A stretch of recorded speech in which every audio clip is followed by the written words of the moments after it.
Nakapasok na sa bahay ang tunay na bebang. Bebang! Tulungan mo ako! Nasa taas ako ng bahay niyo! Ano? Hindi kita madinig! Dinala ako dito ni Peking Bebang sa rooftop niyo! Ayaw niya akong patakasin! Si Iska! Nasa taas ng bahay! Kailangan ko siyang puntahan! Hala! Sarado yung pinto! Pasaway talaga ang bebang na yan. Kailangan niya nang mawala sa mundo. Lagot! Nasugod na si Kukawa! Baka anong gawin niya kay Bebang? Kukawa! Buksan mo tong pinta! Kukawa!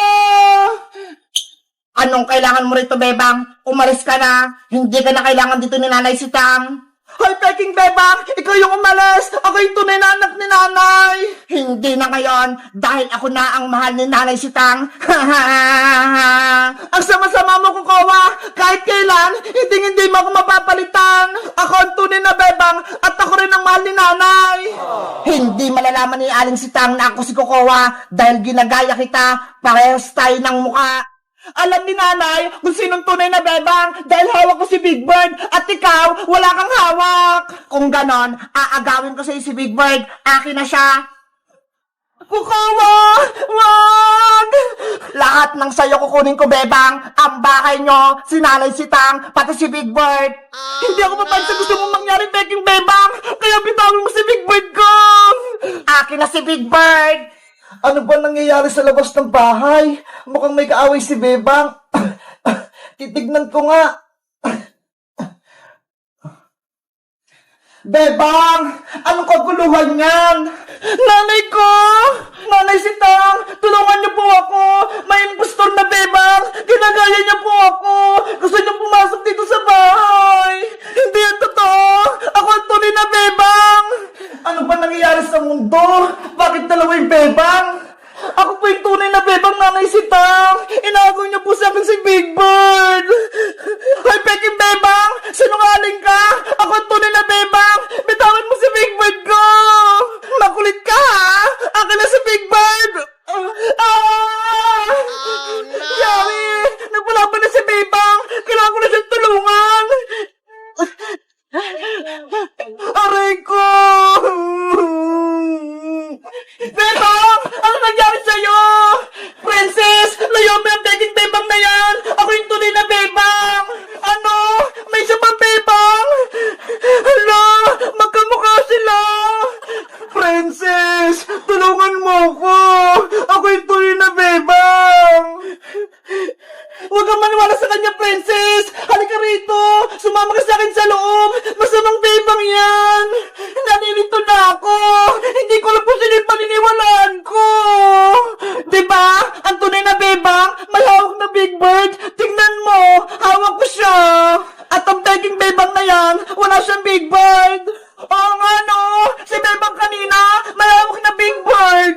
Princess, huwag kang maniwala sa kanya! Inagaw niya sa akin si Big Bird! Kaya nakuha niya sa akin! Sino mo talaga sa inyo ang anak ko? May sakit na nga ako! Tapos may kaguluhan pa! Lalang sumasakit ang ulo ko! Nanay ko! Huwag ka nang umiyak dyan dahil hindi ikaw ang tunay na bebang. Nanay! Nandiyan na po ako! Guys! Sino po talaga yung tunay na Bebang? Yung may hawak na Big Bird? O wala? Mag-comment lang kayo kung alam nyo! Bye-bye!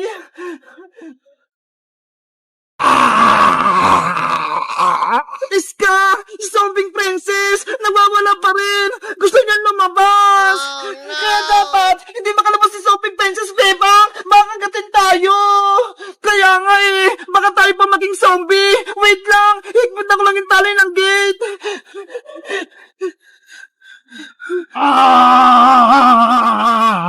Kawawa naman si Princess! Naging zombie na naman siya!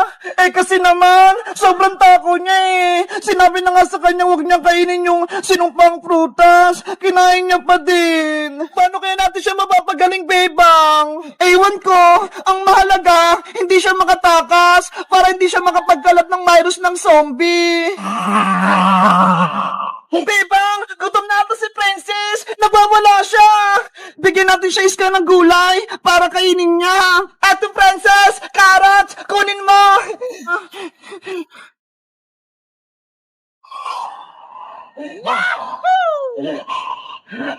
Ayun! Kinuha niya! Naku! Ayaw niya kainin yung gulay! Nagwawala na si Zombie Princess! Gutom na siguro! Kailangan natin pakainin si Zombie Princess, Bebang! Para hindi siya gutom! Ay, wait! May naisip ako! O kuha ko ng pagkain sa bahay! Baka meron! Bilisan mo! Ako na magbabantay dito!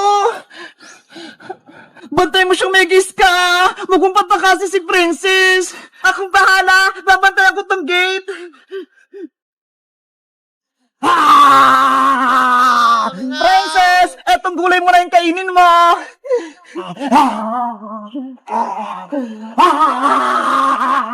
Ano ba yan? Ayaw niya ng kamatis! Iska! Meron akong dalang pagkain! Ito ho! Chicken nuggets na merong kanin! Ang sarap naman yan! Ibigay mo na kay Princess para kainin niya! Princess! Ito na pagkain mo! Sana magustuhan mo!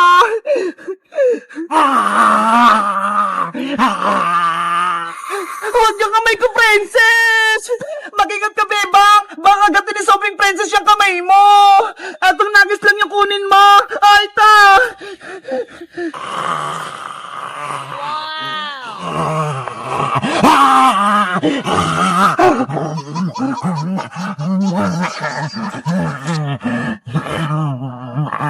Nagustuhan ni Sobrang Princess yung chicken nuggets! Kaya ayaw pala niya ng gulay. Gusto niya karne. Paano na kung wala tayong may bigay na karne kay Princess? Baka tayo naman yung kainin niya. Kaya dapat, bantayan natin siya. Hindi siya makatakas habang wala pang gamot sa kanya. Sana may tumulong sa atin para gumaling na si Princess. Ano kang ginagawa ni Iska pati ni Bebang sa garden? Parang may binabantayan sila sa gate. Tara, Iska! Umuwi muna tayo habang kumakain pa si Princess. Hindi naman niya tatakas eh. Okay, magpahinga muna tayo. Princess, diyan ka lang muna ah. Babalik din kami. Ayun, umalis na si Bebang pati si Iska. Pumunta nga ako sa garden para malaman ko kung anong binabantayan nila. Ano kayang nasa loob? Oh no! Ano yun? Parang may tao. Parang may zombie.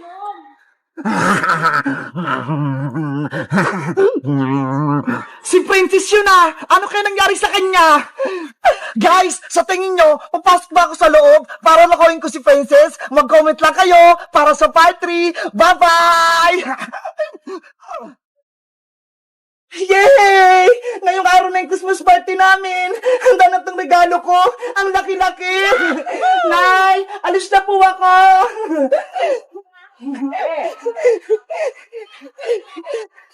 Nasaan na si Princess sa si Iska? Tanghali na ha. Malilate na kami sa school. Bebang! Hoy, Princess! Pumasok na tayo! Christmas party natin ngayon eh! Bebang! Yung regalo ko, hindi ko pa nababalot! Ito ho! Oh no! Ano ba yan, Princess? Dapat kahapon mo pa yan binalot!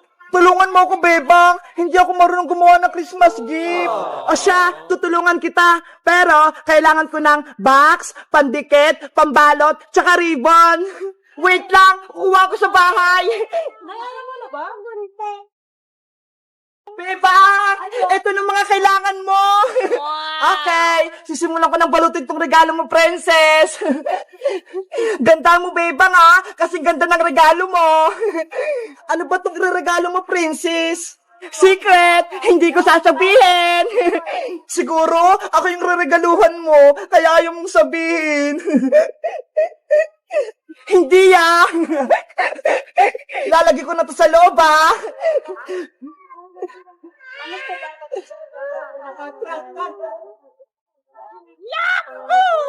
Bilisan mo, bebang! Baka magsimula ng Christmas party natin! Maubusan tayo ng pagkain! Ayan na, princess! Malapit na!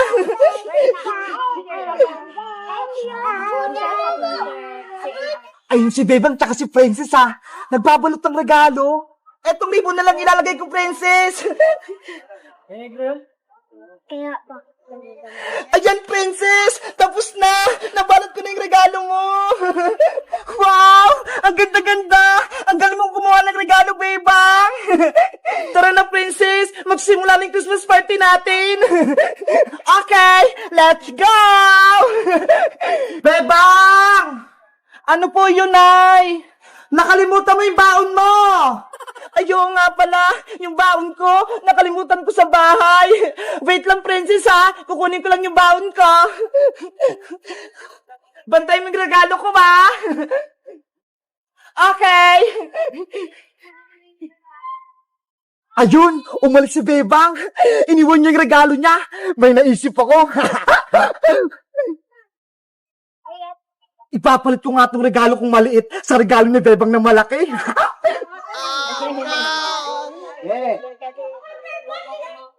Oh, no! Ang tagal naman ni Bebang. Yes! Nakuha ko na! Hindi ako nakita ni Princess! A few moments later. Princess! Nakuha ko na yung baon ko! Tara na, Bebang! Kunin mo na yung regalo mo! Huy, Princess! Tignan mo! Ano yon? Oh, no! Yung regalo ko! Lumit! Ayaw nga, no! Malaki lang niya kanina, ha! Ano nangyari? Bakit biglang lumit yung regalo ko? Ganon kalaki to kanina, ha? Papasok na ako sa school, malaki na tong regalo ko. Guys, yung regalo ko, biglang lumiit. Ito na siya, oh. Saan kaya siya napunta? Mamaya na yung Christmas party namin, eh. Dapat mabawi ko yun. Sino kayang kumuha? Mag-comment lang kayo para sa part 2. Bye-bye!